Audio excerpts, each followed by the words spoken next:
Right wrong ಕೊಟ್ಟಿದ್ರೆ ಸರಿನೋ ಇಲ್ಲೋ ಅನ್ನೋದು that the investigation it is the officer suppose if there is a mistake has happened she has not asked ನನಗೆ ಇಲ್ಲೇ ಕೊಡಿ ಸೈಟ್ ಅಂತ ಏನು ಕೇಳಿಲ್ಲ ಸರ್ ಇದೆ ಸರ್ ಇದು ಅದೊಂದು ಡಾಕ್ಯುಮೆಂಟ್ ಇದೆ ವೈಟ್ನರ್ ಹಾಕಿದ್ದಾರೆ ಯಾರೋ ಡಾಕ್ಯುಮೆಂಟ್ ಅಲ್ಲಿ ಐ ಆಮ್ ಕ್ಯಾಟಗರಿಲಿ telling there is no fault with Srimati Parvati Siddaramaiah. There is no fault with Chief Minister. If anything is there, let us look at let the investigation come out with what is truth and what is MUDA files ಆಚೆ ತಂದಿದ್ದೆ D K Shivakumar ಅವರು ಕುಮಾರಸ್ವಾಮಿ ಅವರು ಹೇಳಿದ್ದು. ಕುಮಾರಸ್ವಾಮಿ ಪಾಪ ಅವನಿಗೆ ನನ್ನ party 19 seat ಬಂದ್ಬಿಡ್ತಲ್ಲ, ನಾನು chief minister ಅಲ್ವಲ್ಲ, ನಾನು joker ಆಗ್ಬೋದಾಯ್ತಲ್ಲ, ಈಗಾಗಲಿಲ್ವಲ್ಲ ಅಂತ ನಂಗೆ ಸಿಕ್ಕಲಿಲ್ಲ ಅಂತ ಒಸ್ಕೊಂಡು ಕೊನೆಗೆ ಪಾಪ there is no medicine for jealousy. ಹಂಗೆ ಪಾಪ ಹೊಟ್ಟೆ ಹುರ್ಕೊಂಡು ಪಾಪ ಜಲಸಿಯಿಂದ ಅವ್ರಿಗೊಂದು ಕಾಯಿಲೆ ಬಂದ್ಬಿಟ್ಟಿದೆ. ಬಟ್ ನಮ್ಮ ವೇದಿಕೆಯಲ್ಲೇ ಹೇಳಿದ್ರು ಮತ್ತೆ ನಾನು CM ಆಗ್ತೀನಿ ಸದ್ಯದ್ರಲ್ಲೇ ಅನ್ನೋ ಹಿಂಟ್ ಕೊಟ್ಟು ಹೋಗಿದ್ದಾರೆ. ಕಾರ್ಯಕ್ರಮ ಅಲ್ಲ ಇನ್ನೊಂದು ಇಂಟರ್ವ್ಯೂ ಅಲ್ಲಿ let it dream but he should desire for the dream, he should dedicate for the dream, he should discipline for the dream. ಅದ್ರಲ್ಲಿ ಯಾವುದೂ ಇಲ್ಲ ಅವ್ರ ಹತ್ರ. ಕುಮಾರಸ್ವಾಮಿ ಅಂತ ಬಂದಾಗ ಒಕ್ಕಲಿಗರ ನಾಯಕತ್ವಕ್ಕೆ ನಡೀತಿರೋ ಫೈಟ್ ವಿಚಾರ ಪ್ರಸ್ತಾಪ ಆಗುತ್ತೆ. ಡಿ ಕೆ ಶಿವಕುಮಾರ್ ಸರ್, ಒಕ್ಕಲಿಗರ ನಾಯಕ ಯಾರು ನಿಮ್ಮ ಪ್ರಕಾರ ರಾಜಕೀಯ ವಲಯದಲ್ಲಿ? ನಂಗೆ ಗೊತ್ತಿಲ್ಲ. ಒಕ್ಕಲಿಗರ ನಾಯಕ ಅಂತ ಅಂದರೆ ನಮ್ಮ ನಿರ್ಮಲಾನಂದ ಸ್ವಾಮೀಜಿ, ಅವರು ಒಕ್ಕಲಿಗರ ನಾಯಕರು.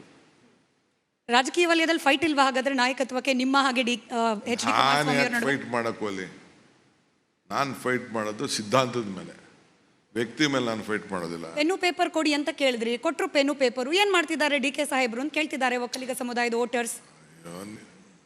ಮೇಕೆದಾಟು ಯಾರಿಗೋಸ್ಕರ ನಡೆದೆ?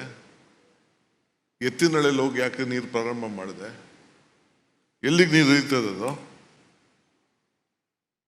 ಎಲ್ಲಿಗೆ ಎತ್ತಿನಹೊಳೆ ನೀರು ಎಲ್ಲಿಗೆ ನಡೀತದೆ ಅಂತ. ಈ ಕಾವೇರಿ ನೀರು ಬರಬೇಕು ಅಂತ ಹೊರಟಿದ್ದೀನಿ, ಎಲ್ಲಿಗೆ ಬರ್ತದೆ? ವಾಟ್ ಎವರ್ ಈ ಪೆನ್ನು ಪೇಪರ್ನ ಹೆಂಗೆ ಉಪಯೋಗಿಸ್ಬೇಕು. ಈಗ ಸೋಲಾರ್ ಪಾರ್ಕ್ ಮಾಡಿದ್ನಪ್ಪ, ಆ ರೈತರಿಗೆಲ್ಲ ಇಡೀ ಪ್ರಪಂಚದಲ್ಲೇ ನನ್ನ ಕಾನ್ಸೆಪ್ಟ್, 1 ಎಕರೆನೂ ಖರೀದಿ ಮಾಡಿದೆ, ಅವ್ರ ಹತ್ರ ಲೀಸ್ ತಗೊಂಡು ಅವ್ರ ವರ್ಷಕ್ಕೆ 25,000 ಈಗ ಬಾಡಿಗೆ ಹೋಗ್ತಾ ಇದೆ. ಅವರ ಜಮೀನ್ದಾರರು ಅವರೇ ಉಳ್ಕೊಂಡಿದ್ದಾರೆ. 2,400 ಮೆಗಾವ್ಯಾಟು ಒಂದೇ ಕಡೆ, ಇಡೀ ಪ್ರಪಂಚದಲ್ಲಿ ಎಲ್ಲೂ ಇಲ್ಲ. ಯಾರಿಗ ರೈತರಿಗಲ್ವ ಅದು? ಈ ಪೆನ್ನಲ್ವ ಅದು ಮಾಡಿದ್ದು? ನಾನು ಮಾಡಿದ ಕಾನ್ಸೆಪ್ಟನ್ನ ಸೆಂಟ್ರಲ್ ಗೌರ್ಮೆಂಟಿಗೆ ಉಪಯೋಗಿಸ್ತಾ ಇದ್ದಾರೆ. ಎಸ್, ಕರ್ನಾಟಕದ ಅವ್ರು ನನ್ನ ಹೆಸರು ಹೇಳ್ಕೊಳಕ್ಕೆ ಅವ್ರಿಗೆ ಸ್ವಲ್ಪ ಅವಮಾನ, ಅವ್ರಿಗೆ ಹೆಸರು ಕೊಡಬೇಕಾಗ್ತದೆ. But still they came out with ಒಂದು ಕುಸುಮ ಸ್ಕೀಮ್ ಅಂತ ಒಂದು ಹೊಸದಾಗಿ ತಂದಿದ್ದಾರೆ. ಹಂಗೆ ಇವತ್ತು ಗ್ಯಾಸ್ ವಿಚಾರ ಹೇಳಿದೆ ಮೊನ್ನೆ ಯಲಹಂಕದಲ್ಲಿ, ಇವೆಲ್ಲ ಪೆನ್ನು ಪೇಪರಿಂದಲ್ಲ ಮಾಡಿದ್ದು. When I get still I am telling you, just 1.5 ವರ್ಷ ಆಗಿದೆ. There are lot of issues. Bengaluru ವಿಚಾರ, ಬೆಂಗಳೂರು ಮೊಬಿಲಿಟಿ, ಬೆಂಗಳೂರು ಟ್ರಾಫಿಕ್ಕು, ಈಗ ಸ್ಕೈ ಡೆಕ್ ವಿಚಾರ ಹೇಳಿದ್ರಿ, ಟನಲ್ ವಿಚಾರ, ಸಿಗ್ನಲ್ ಫ್ರೀ ಕಾರಿಡಾರ್ಸ್, ಇವಕ್ಕೆಲ್ಲ ಮಾಡ್ತಿದ್ದಾರೆ. Lot of financial constraint, legal constraint, land acquisitions ಇವೆಲ್ಲ ಇದೆ. I know how to get the destination. ನಾ ಹಿಂದೆ UD ಮಿನಿಸ್ಟರ್ ಆಗಿದ್ದಾಗ ಬರೀ population was about 50, 60, 70 lakhs. Now it is 1.4 crores. 1 ಕೋಟಿ 4 ಲಕ್ಷ ವೆಹಿಕಲ್ಲು ಬೆಂಗಳೂರು ನಗರದಲ್ಲಿ ಓಡಾಡ್ತಾ ಇದೆ. It is very difficult. Bangalore is not a big planned city like Chandigarh or Delhi, New Delhi.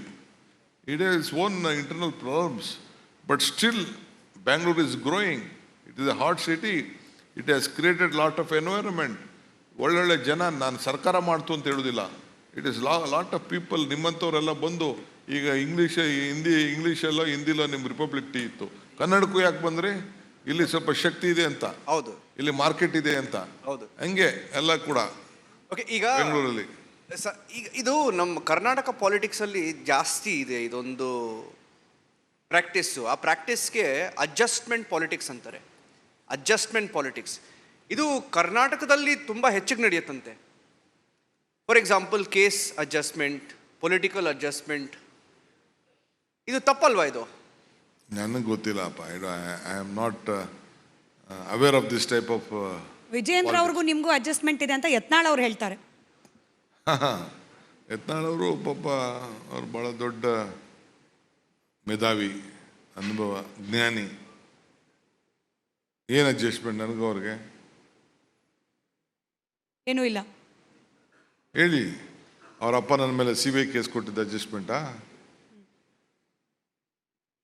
ಏನು adjustment ಹೇಳಿ? ಇಲ್ಲ, ಕೇಸ್ಗಳು ನೀವು ನಾನು ಹೇಳಿದ್ನಲ್ಲ, ಫ್ರೀಸರ್ ಅಂತ ಯಾಕಂತ ಹೇಳಿದೆ ಅಂದರೆ, ಸಡನ್ನಾಗಿ ಡಿ ಕೆ ಶಿವಕುಮಾರ್ ಅವ್ರ ಕೇಸ್ಗಳು ಅದು ಮಾತಾಡೋದಿಲ್ಲ. ಬಟ್ ಏನಾದ್ರು ಒಂದು ಪೊಲಿಟಿಕಲ್ ಡೆವಲಪ್ಮೆಂಟ್ ಆದಾಗ ಆ ಕೇಸ್ ಬಗ್ಗೆ ಚರ್ಚೆ ಆಗುತ್ತೆ. ಅದಕ್ಕೆ ನಾನು ಕೇಳಿದ್ದು ಆ ಪ್ರಶ್ನೆ. ಅದಕ್ಕೂ ಅಡ್ಜಸ್ಟ್ಮೆಂಟ್ ಪ್ರಶ್ನೆಗೂ ಒಂದು ಲಿಂಕ್ ಇದೆ ಅಂತ ನಮ್ಗನ್ಸುತ್ತೆ. ಅದು ನನಗೆ ಯಾವ ಅಡ್ಜಸ್ಟ್ಮೆಂಟ್ ಇಲ್ಲ, ನನಗೆ ಅಡ್ಜಸ್ಟ್ಮೆಂಟ್ ಮಾಡ್ಕೊಳ್ಳೋಂಥ ಅವಶ್ಯಕತೆ ಇಲ್ಲ. I am A street fighter, ನಾವು ಸ್ಟ್ರೈಟ್ ಫೈಟರ್, ಬೋತ್. ಒಕ್ಕಲಿಗ ಸಮುದಾಯದ ಬಗ್ಗೆ ಮಾತನಾಡ್ತಿದ್ವಿ. ಡಿ ಕೆ ಸರ್, ಕಲ್ಯಾಣ ಕರ್ನಾಟಕದ ಭಾಗಕ್ಕೆ ನೀವು ವಿಶೇಷವಾಗಿ ಕ್ಯಾಬಿನೆಟ್ ಮಾಡಿದ್ರಿ, ಕ್ಯಾಬಿನೆಟ್ ಸಭೆ ಮಾಡಿ ಒಂದಷ್ಟು ನಿರ್ಣಯ ಕೈಗೊಂಡ್ರಿ. ಬಟ್ ನಿಮ್ಮಲ್ಲೇನೆ ಅಸಮಾಧಾನಗಳು ಬಂತು. ಬಿ ಆರ್ ಪಾಟೀಲ್ ಹೇಳಿಬಿಟ್ಟು ಅಸಮಾಧಾನ ಇದೆ, ಅನೇಕ ನಿರೀಕ್ಷೆಗಳಿತ್ತು, ನೇಮಕಾತಿ ವಿಚಾರ ಇರ್ಬೋದು, KAT ರಚನೆ ಇರ್ಬೋದು, ಅಡ್ರೆಸ್ಸೇ ಆಗಲಿಲ್ಲ, ಕಾಟಾಚಾರಕ್ಕೆ ಮಾಡಿದ್ರು ಅನ್ನೋ ರೀತಿಯಲ್ಲಿತ್ತು. ನೋಡಿಮ್ಮ, ಮೊನ್ನೆ ಕ್ಯಾಬಿನೆಟ್ ಮಾಡಿ ಕಲ್ಯಾಣ ಕರ್ನಾಟಕ ಹಿಂದುಳಿದವರ್ಗದು ಫಸ್ಟ್ ಟೈಮ್ ಮಲ್ಲಿಕಾರ್ಜುನ್ ಖರ್ಗೆ ಅವರು ಎಲ್ಲರಿಗೂ ಕನ್ವಿನ್ಸ್ ಮಾಡಿ 2/3 ಮೆಜಾರಿಟಿ ಮಾಡಿ ಕಾನ್ಸ್ಟಿಟ್ಯೂಷನ್ ಅಮೆಂಡ್ಮೆಂಟ್ ಮಾಡಿ ಆ ಜನರಿಗೆ ಒಂದು ದೊಡ್ಡ, ಈ ದೇಶಕ್ಕೆ ಸ್ವಾತಂತ್ರ್ಯ ತಂದು ಕೊಟ್ಟಂಥ, ಸಂವಿಧಾನ ತಂದು ಕೊಟ್ಟಂಥ ಶಕ್ತಿ ಹೆಂಗಿತ್ತೋ ಹಂಗೆ ಒಂದು ಸಂವಿಧಾನ ತಿದ್ದುಪಡಿ ಮಾಡಿ 371J ಮಾಡಿ ಅವ್ರಿಗೆ ರಿಸರ್ವೇಷನ್ ಮಾಡಿ ಕೊಟ್ಟಿದ್ದಾರೆ. ಮೊನ್ನೆ ನಾವು ಏನೇನಲ್ಲ ದುಡ್ಡು ಅವ್ರಿಗೆ KRDB ಬೋರ್ಡ್ ಅಂತ ಸಪ್ರೇಟ್ ಮಾಡಿದ್ವಿ ಕಲ್ಯಾಣ ಕರ್ನಾಟಕಕ್ಕೆ. ಈಗ ಹೋಗಿ ಅಲ್ಲಿ ಕ್ಯಾಬಿನೆಟ್ ಮಾಡಿ 11,700 ಕೋಟಿ ರೂಪಾಯಿ ಇದು ಯೋಜನೆಗಳನ್ನೆಲ್ಲ ಮಂಜೂರಾತಿ ಮಾಡಿ ಬಂದಿದ್ದೇವೆ. ಎಲ್ಲ ಒಂದೇ ದಿನ ಮಾಡ್ತೀವಿ ಅಂತ ಆಗೋದಿಲ್ಲ. That is A biggest strength. ಆಸೆ 1000 ಇರ್ತದೆ. ಈಗ ನಾನು ಮಂತ್ರಿ ಆದ ತಕ್ಷಣ ಇಮಿಡಿಯೇಟ್ ಎಲ್ಲ ಫ್ಲೈಓವರ್ಗಳು ಆಗಿಬಿಡ್ಬೇಕು ಅಂತ ಎಲ್ಲ ಆಗ್ತದೆ. ಫೌಂಡೇಶನ್ ಹಾಕಬೇಕು, ಗೋಡೆ ಓನರ್ ಸ್ಟೇಜ್ ಮೇಲೆ ಬರಬೇಕು, ಅಂತಂತ ಒಂದು ಮನೆ ಕಟ್ಟಬೇಕಾರೆ ಎಷ್ಟು ರೆಡಿ ಮಾಡಬೇಕು, ಹಂಗೆ ದರ್ ಟೇಕ್ ಎ ಸ್ಟೇಜ್ ಎಲ್ಲದಕ್ಕೂ. ನಾವು ಈ ಏಜ್ ಬರ್ಬೇಕಾದ್ರೆ, ನನಗೆ 60+ ಬರ್ಬೇಕಾದ್ರೆ ಎಷ್ಟು ಶ್ರಮ ಇರ್ತದೆ. ಬಟ್ ವೇಗ ಯಾಕೆ ಬ್ರೇಕ್ ಡೌನ್ ಆಗ್ತಿದೆ ಅಂದ್ರೆ, ಸಚಿವರೆಲ್ಲರೂ ಕೂಡ ಹಗರಣ ಮ್ಯಾನೇಜ್ ಮಾಡೋದ್ರಲ್ಲಿ, ಶಾಸಕರು ಅನುದಾನ ಇಲ್ಲದೆ ಖಾಲಿ ಕೈಯಲ್ಲಿ ಬ್ಯುಸಿ ಆಗಿರೋದ್ರಿಂದ ಅನ್ಕೊಂಡು ವೇಗ ಸಿಗ್ತಾ ಇಲ್ಲ ಅಭಿವೃದ್ಧಿ ಕಾರ್ಯಗಳಿಗೆ ಅನ್ನೋ ಆಪಾದನೆ ಇದ್ದೇ ಇದೆ. ಅಪಾದನೆ ಇಲ್ಲದೆ ಯಾರು ಇರ್ತಾರೆ? ಅಪಾದನೆಗಳು ಮಾಡ್ತಾ ಇರ್ತಾರೆ. ಏನು ಅದಕ್ಕೇನು ಕಾಸು ಕೊಡೋಂಗಿಲ್ವಲ್ಲ. ನಾಲ್ಗೆಲ್ಲಿ ಏನು ಬೇಕಾದ್ರೂ ಖಾಲಿ ಮಾತಾಡ್ತಾ ಇರ್ಬೋದು, ಏನು ಬೇಕಾದ್ರೂ. ಈಗ ನಿಮ್ಮ ಬಗ್ಗೆನೂ ಹೇಳ್ಬೋದಪ್ಪ, ನಿಮ್ಮ ಚಾನಲ್ ಬಗ್ಗೆನೂ ಹೇಳ್ಬೋದು, ನಿಮ್ಮ ರಿಪೋರ್ಟ್ರ್ ಬಗ್ಗೆನೂ ಹೇಳ್ಬೋದು. ಏನಾದ್ರು ನಮ್ಮ ವಿರುದ್ಧ ಒಂದು ಸ್ಟೋರಿ ಮಾಡಿದ್ರೆ ದುಡ್ಡು ಇಸ್ಕೊಂಡ್ಬಿಟ್ಟು ರಿಪೋರ್ಟ್ ಮಾಡ್ತಾ ಇದ್ದಾರೆ BJP ಅವ್ರ. ಸರ್, ಬೇರೆ ಚಾನಲ್ ಜೊತೆ ಆಗುತ್ತೆ, ನಮ್ಮಲ್ಲಿ ಆಗಲ್ಲ. ಬೇರೆ ಚಾನಲ್ ಮಾಡ್ತಾರಂತೆ, ಇಲ್ಲಿ ಬೇರೆ ಚಾನಲ್ಗಳು ಮಾಡ್ತಾರಂತೆ. ಅಲ್ಲ, ಹೇಳ್ಬೋದು. ಪಬ್ಲಿಕ್ ಕನ್ನಡ ಜೊತೆ ಯಾವತ್ತೂ ಆಗಲ್ಲ. ಅಲ್ಲ, ಹೇಳ್ಬೋದು ಅಂತ ಹೇಳ್ತಾ ಇದ್ದೀನಿ. ಐ ಆಮ್ ಟೆಲಿಂಗ್ ಇದ್ದೆ. ನಮ್ಮ ಬಗ್ಗೆ ಹೇಳಕ್ಕೂ ಆಗಲ್ಲ ನೀವು. ಆರೋಪ ಮಾಡಕ್ಕೇನ್ರಿ? ಈಗ ಶಿವಕುಮಾರ್ ಮೊನ್ನೆ ಅದು ಯಾವುದೋ ಕಸದ ವಿಚಾರ ಆಯ್ತಪ್ಪ, 14,000 ಕೋಟಿ 15,000 ಕೋಟಿ ಹೊಡೆದ್ಬಿಟ್ಟಿದ್ದಾನೆ ಅಂತ ಕುಮಾರಸ್ವಾಮಿ ಮಾತಾಡ್ತೀವಿ. ಅವರೆಲ್ಲ ಹೇಳಿ 14,000 ಕೋಟಿ. ಬಟ್ ನಿಮ್ಮ ಪಕ್ಷದ ಬಗ್ಗೆ ನಿಮ್ಮ ಪಕ್ಷದವರೇ ಮಾತಾಡ್ತಾರಲ್ಲ ಸರ್, ಆಚೆಯವರಾದ್ರೆ ಹೌದು ಆರೋಪ ಅನ್ಬೋದು. ಶಾಸಕರು ಹೇಳ್ತಾರೆ ಅನುದಾನ. ಏನು ಹೇಳ್ತಾ ಇದ್ದೀನಿ ಅಂತಂದ್ರೆ, ಈ ನಾಲ್ಗೆಗೆ ಮೂಳೆ ಇಲ್ಲ. ಯಾರು ಏನು ಮೇಲೂ ಆರೋಪ ಮಾಡ್ಬೋದು. ಈಗಂಥ ಸಂದರ್ಭ ಬಂದಿದೆ. ಪೇಪರಲ್ಲಿ ಮಾಡ್ಬೋದು, ಭಾಷಣದಲ್ಲಿ ಮಾಡ್ಬೋದು, ಇನ್ನೊಂದು ಮಾಡ್ಬೋದು. Whether it is your TV R my TV or anything, tomorrow they can tell.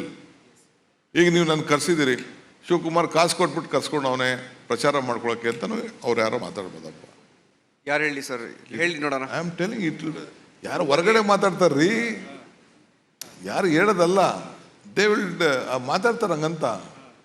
ನೀವು ಹಂಗಂತ ತಿಳ್ಕೊಳಕ್ಕೆ ಹೋಗ್ಲಿ ಬಿಡಿ ಸರ್. ಅದು ನನ್ನ ಪಾಯಿಂಟಿಗೆ ಬರ್ತೀನಿ ಸರ್. ಈಗ ನಿಮ್ಮ ಪಾರ್ಟಿಯಲ್ಲಿ ಚೀಫ್ ಮಿನಿಸ್ಟರ್ ರೆಸಿಗ್ನೇಷನ್ ಬಗ್ಗೆ 2 ಅಭಿಪ್ರಾಯ ಇದೆ. ನಿನ್ನೆ ತಾನೇ ನಿಮ್ಮ ಪಾರ್ಟಿಯಲ್ಲಿ ಯಾರೋ ಒಬ್ರು ಹೇಳಿದ್ರು, ಸುಮಾರಷ್ಟು ಜನ MLA MP ಗಳು ಸಿದ್ದರಾಮಯ್ಯ ಅವರು ರಿಸೈನ್ ಮಾಡಬೇಕು, ಟೈಮ್ ಬಂದಿದೆ ಅಂತ ಹೇಳಿದ್ರು. ನಿಮ್ದೇನಾದ್ರು ಅಭಿಪ್ರಾಯ ಇದೆಯಾ DK ಶಿವಕುಮಾರ್ ಅವರೇ? ನೋಡಿ, ನನ್ನ ಅಭಿಪ್ರಾಯ, there is no point or question of Siddaramaiah resignation. It is a political conspiracy. ಅವ್ರು ಮಾಡದೇ ಹೋದಂಥ ತಪ್ಪನ್ನು ಆರೋಪ ಮಾಡಿ ರಾಜಕೀಯವಾಗಿ ಅವರಲ್ಲಿರೋಂಥ ಪಾಪ್ಯುಲಾರಿಟಿನ ಕಡಿಮೆ ಮಾಡಬೇಕು ಅಂತೇಳಿ BJPಯವರು, ಜನತಾದಳದವರು ಮಾಡೋಂಥ ಒಂದು ಷಡ್ಯಂತ್ರಕ್ಕೆ ಇವತ್ತು ಇದೆಲ್ಲ ನಡೀತಾ ಇದೆ. No question of resigning. You will be the chief minister. We will all work together. ನಮ್ಮ ಜನಕ್ಕೆ ಏನು ಮಾತು ಕೊಟ್ಟಿದ್ದೀವಿ ಆ ಮಾತನ್ನು ಉಳಿಸ್ಕೊಂಡು ಹೋಗ್ಬೇಕು. ಡೆಸ್ಟಿನೇಷನ್ ಬಗ್ಗೆ ಮಾತಾಡಿದ್ರಿ. ಪಾರ್ಟಿ ಚಾನ್ಸ್ ಕೊಟ್ಟರೆ will you take the mantle of being the chief minister? It is not the party to be matter. ಆ ಸಂದರ್ಭನೂ ಬಂದಿಲ್ಲ, ಆ ಸಂದರ್ಭಕ್ಕೆ ಚರ್ಚೆ ಮಾಡೋಂಥ ಅವಶ್ಯಕತೆಯೂ ಇಲ್ಲ, ಯಾವ ಪೊಸಿಷನ್ನು ಖಾಲಿ ಇಲ್ಲ. ಒಂದಷ್ಟು ಕ್ವಿಕ್ ಕ್ವೆಶ್ಚನ್ ಸರ್. ಗ್ಯಾರಂಟಿ ಯೋಜನೆಗಳು 100%ಅಲ್ಲಿ ಎಷ್ಟು % ಅನುಷ್ಠಾನ ಮಾಡಲಿಕ್ಕಾಗಿದೆ, ಬಾಕಿ ಎಷ್ಟಿದೆ? Almost 99% we have implemented. ನಿಮ್ಮ ಸರ್ಕಾರದ 1.5 ವರ್ಷದ ಆಲ್ಮೋಸ್ಟ್ ಅವಧಿಯ ಪ್ರಯಾಣ ಎಷ್ಟು ಸ್ಯಾಟಿಸ್ಫ್ಯಾಕ್ಟರಿ ಆಗಿದೆ? Almost 99% satisfactory. 99%. ಈ ಅಪವಾದಗಳ ನಡುವೆ ಕೂಡ ಖಂಡಿತ. ವಿರೋಧ ಪಕ್ಷವಾಗಿ ಬಿಜೆಪಿ ಹಾಗೆ JDSನ ಬಗ್ಗೆ ನಿಮ್ಗೆ ಅಭಿಪ್ರಾಯ ಏನಿದೆ? ಅವ್ರಿಗೆ ಏನು ನಂಗೆ ಸಿಕ್ಕಿಲ್ಲ ಅಂತ ಬರೀ ಆರೋಪ ಮಾಡೋದು ಕೆಲಸನೇ ಹೊರತು, ಅವ್ರಿಗೆ ಅವಕಾಶ ಸಿಕ್ತಂಥ ಸಂದರ್ಭದಲ್ಲಿ ಅವರು ಜನರಿಗೆ ಒಂದು ಸಣ್ಣ ಸಾಕ್ಷಿ ಗುಡ್ಡೆ ಬಿಟ್ಟು ಹೋಗೋಕ್ಕಾಗಿಲ್ಲ. 41 ಹೇಳಿ ಇಂಥ ನನ್ನ ಕಾಲ ನಿನ್ನೆ ಪವರ್ ಮಿನಿಸ್ಟ್ರದ್ದು ವಿಚಾರ ನಾನು ಮಾತಾಡ್ತಿದ್ದೆ. ನಮ್ಮ ವಿಶ್ವನಾಥ್ ಇದ್ದರು ಅವತ್ತು ಯಲಹಂಕ ಕ್ಷೇತ್ರದಲ್ಲಿ. Tell me in is tenure ಇಂಥದ್ದು ಬೆಂಗಳೂರು ನಗರಕ್ಕೆ ಅಲ್ಲಿ ರಾಜ್ಯಕ್ಕೆ ಒಂದು 10 ಮೆಗಾವ್ಯಾಟ್ ಆ್ಯಡ್ ಮಾಡಿದಾರಾ ಹೇಳಿ. ಇಲ್ಲ ನೀರು ಬೆಂಗಳೂರು ನಗರಕ್ಕೆ ಒಂದು 1,000 MLD ನೀರು ತರಲಿಕ್ಕೆ ಏನಾದ್ರು ಮಾಡಿದಾರಾ ಹೇಳಿ. ಒಂದು ಅಣೆಕಟ್ಟೆ ಕಟ್ಟಿದಾರಾ ಹೇಳಿ ಇರಿಗೇಷನಲ್ಲಿ. ಪ್ಲೀಸ್ ಟೆಲ್ ಮಿ ಏನಾದ್ರು ಒಂದು ಅವರ ಕಾಲದಲ್ಲಿ BJP 3 ವರ್ಷದ ಅವಧಿ ಈಗಿತ್ತು, ಹಿಂದೆ ಯಡಿಯೂರಪ್ಪನವ್ರ ಕಾಲದಲ್ಲಿ 4 ವರ್ಷ ಇತ್ತು. You please tell me one case ಇಂಥ ಕೆಲಸನ ಇಂಥ ಅಣೆಕಟ್ಟು ಕಟ್ಟಿದ್ರು, ಇಂಥದ್ದು ಒಂದು ದೊಡ್ಡ ಸಾಧನೆ ಮಾಡಿದ್ರು ಅಂತ ಯಾವ್ದಾದ್ರು ಒಂದಿದ್ರೆ ಹೇಳಿ. I am ready to accept it. ಕನಸಿನ ಕರ್ನಾಟಕದ ಬಗ್ಗೆ ಕಡೆದಾಗಿ, ಹಾಗೆ ನಿಮ್ಮ ವಿಷನ್ ಬ್ಯಾಂಗ್ಳೂರ್ ಬಗ್ಗೆ. I am not vision only on Bangalore, I vision on Karnataka. Bangalore ಕೂಡ ಅಟಲ್ ಬಿಹಾರಿ ವಾಜಪೇಯಿ ಒಂದು ಕಡೆ ಒಂದು ಮಾತಾಡಿದ್ರು. ನಾನು UD ಮಿನಿಸ್ಟರ್ ಆಗಿದ್ದೆ, SM ಕೃಷ್ಣ ಚೀಫ್ ಮಿನಿಸ್ಟರ್ ಇದ್ದರು. ನಿನ್ನೆ ಯಾವುದೋ ಒಂದು ಕಾನ್ಫರೆನ್ಸಲ್ಲಿ ನಿನ್ನೆ ಮಾತಾಡಿದೆ, ಈ ಭಾಷಣ ಮಾಡಿದೆ. ಅವ್ರೇನು ಹೇಳಿದ್ರು ಅಂದರೆ, there was a time when the world leaders use to come to Delhi, then they used to fly to Chennai, Calcutta, Hyderabad, Mumbai, Bangalore. Now the situation has changed. The world leaders are first coming to Bangalore, then they are coming to Delhi ಅಂತ ಅಟಲ್ ಬಿಹಾರಿ ವಾಜಪೇಯಿ ಹೇಳಿದ್ರು. ಹಂಗೆ ಇದು SM Krishna ಸರ್ಕಾರ ಮಾಡ್ತು ಅಂತ ನಾನು ಹೇಳೋದಿಲ್ಲ. ನಿಮ್ಮಂಥ ವಿದ್ಯಾವಂತರು, ಬುದ್ಧಿವಂತರು, ಪ್ರಜ್ಞಾವಂತರು ಸ್ಕೂಲ್ಗಳಲ್ಲಿ, ಕಾಲೇಜ್ಗಳಲ್ಲಿ ಇಲ್ಲಿರೋಂಥ ಡಾಕ್ಟರ್ಸು, ಇಂಜಿನಿಯರ್ಸು ಎಲ್ಲ ಮಾಡಿ ಇಲ್ಲಿರೋಂಥ ಹ್ಯೂಮನ್ ರಿಸೋರ್ಸಸ್ ಟ್ಯಾಲೆಂಟ್ ಇದೆಯಲ್ಲ ಹಬ್ಬು, ಅದು ಪ್ರಕೃತಿ ಮಾಡಿ ಒಳ್ಳೊಳ್ಳೆ ಪ್ರೈವೇಟವರು. ನಾವು ಬೆಂಗಳೂರವ್ರು ಬರೀ ವಿಧಾನಸೌಧ ಮಾತ್ರ ಕಟ್ಟಿದ್ದೀವಿ ಅಷ್ಟೇ, ಒಂದು 2-3 ಬಿಲ್ಡಿಂಗ್ ಕಟ್ಟಿದ್ದೀವಿ. ಮಿಕ್ಕಿದ ಕಟ್ಟೋದ್ರೆಲ್ಲ ಪ್ರೈವೇಟ್ ಅವರು. ಹೌದು, ಎಲ್ಲ IT ಕಂಪ್ನಿಗಳೆಲ್ಲ ಮಾಡಿರೋರೆಲ್ಲ ಪ್ರೈವೇಟ್ ಅವರು. ಬಟ್ ದಿ ಪಾಲಿಸಿ ಮಾಡಿದವ್ರು ನಾವು. What policy we gave to the people of Karnataka on IT sector, that is how Bangalore is called the Silicon Valley. Yes, ಆ ವ್ಯಾಲಿ ಬಿಟ್ಟರೆ ಈ ವ್ಯಾಲಿ. ಸೊ ಅದಕ್ಕೆ ಸರ್ಕಾರ ನಾವು ಮಾಡ್ತು ಅಂತಲ್ಲ, ನೀವೆಲ್ಲ ಸೇರಿ, ಜನ ಎಲ್ಲ ಸೇರಿ. ಸಿಲಿಕಾನ್ ವ್ಯಾಲಿ ಬಗ್ಗೆ ಲಾಸ್ಟ್ ಕ್ವೆಶನ್. ಸಿಲಿಕಾನ್ ವ್ಯಾಲಿ ಬಗ್ಗೆ ಮಾತನಾಡಿದಾಗ ಮೊನ್ನೆ DK ಶಿವಕುಮಾರ್ ಅವರು US ಹೋಗಿದ್ರು. ನಾನು ಕೇಳಬೇಕಂತಿದ್ದೆ ಈ ಪ್ರಶ್ನೆ ನಿಮಗೆ. DK ಶಿವಕುಮಾರ್ ಅವರೇ, ನೀವು ಸ್ಟ್ರೇಟಾಗಿ ಕೇಳ್ತೀನಿ, ಕಮಲಾ ಹ್ಯಾರಿಸ್ನ ಮೀಟ್ ಮಾಡಿದ್ರ? One, So I don't want to disclose that. It was my personal trip. It's not a no. I don't want, because I don't want to involve with international politics. But I have respect for a lady from Indian origin. ಹೋಗಿ ಅಲ್ಲಿ ಇಷ್ಟೆಲ್ಲ ಬೆಳೆದು, I saw debate. I went and participated in the rally. I learned ಯಾವುದೋ 2-3 ಫಂಕ್ಷನ್ಗೆಲ್ಲ ಹೋಗಿ ಯಾವ ರೀತಿ ಸಂಘಟನೆ ಅವ್ರದ್ದು ಪಬ್ಲಿಕ್ಕು ಪಾಲಿಟಿಕ್ಸು ಸ್ವಲ್ಪ ಸ್ಟಡಿ ಮಾಡಿದ್ದೀನಿ. ಬೇರೆ ಇದೆ, I don't want to disclose that, but I don't want to involve in international politics or American politics. I have a lot of respect for the lady who has struggled with our Indian origin, and she has become the presidential candidate. I wish her all the best. Thank you very much DK Shivakumar ಅವರೇ. ಆಮೇಲೆ ಎರಡನೇದು, ಹೇಳಿ sir. Before ending, Bangalore concern Karnataka ಅಂತ ಕರೆದಿದ್ದೀರಿ. Definitely ಈ ಕರ್ನಾಟಕಕ್ಕೆ ಒಂದು ದೊಡ್ಡ ಭವಿಷ್ಯ ಇದೆ. ಒಳ್ಳೆ ಆಳ್ತ ಕೊಡಬೇಕು ಅಂತ ಜನ ನಮ್ಮನ್ನು ನಿರೀಕ್ಷೆ ಮಾಡಿದ್ದಾರೆ. ನಾನು ಬೆಂಗಳೂರು ಮಿನಿಸ್ಟ್ರು, ಬೆಂಗಳೂರಿಗೆ ಎಲ್ಲ ಭಾಳ ಜನ, ಈಗ ನಮ್ಮ ಪ್ರಿಯಾಂಕರ್ಗೆ is IT BT minister, wonderful job is doing. MB Patil industries minister, is also shaping up wealth. Health minister is also Dinesh Gundu Rao. ಹಂಗೆ ಎಲ್ಲರೂ ಸೇರಿ ಬೆಂಗಳೂರು ನಗರದಲ್ಲಿ all are contributing for the growth. The leadership is very strong. ನಾನಿದ್ದೀನಿ. So ultimately ಇಲ್ಲಿ 37% of the population of the state are in this Bengaluru city. Yes. And highest revenue is being generated here. The more the revenue generated here, we can give to the rural parts of state and the country. 36% of the revenue is going from Bangalore to the central grid. So ಹಂಗೆ ಬ್ಯಾಂಗ್ಳೂರಿಗೆ ಕರ್ನಾಟಕಕ್ಕೆ ಒಂದು ದೊಡ್ಡ ಗೌರವ ಇದೆ. ನಾನು ನಿಮಗೂ ಕೂಡ ನಿಮ್ಮ ಮುಖಾಂತರ ಜನರಿಗೆ, ಮಾಧ್ಯಮದವ್ರಿಗೆ, ರಿಪಬ್ಲಿಕ್ ಟಿ ವಿಯವ್ರಿಗೆ ನಾನು ಶುಭ ಹಾರೈಸ್ತೀನಿ. ನಿಮ್ಮ ಕೆಲಸ ನಾವು ಮಾಡ್ತಾಯಿದ್ದೀರಿ. ಭಾಳ ಚಿಕ್ಕ ಟೆನ್ಯೂರಲ್ಲೇ republic T V has grown very strong. I wish you all the best.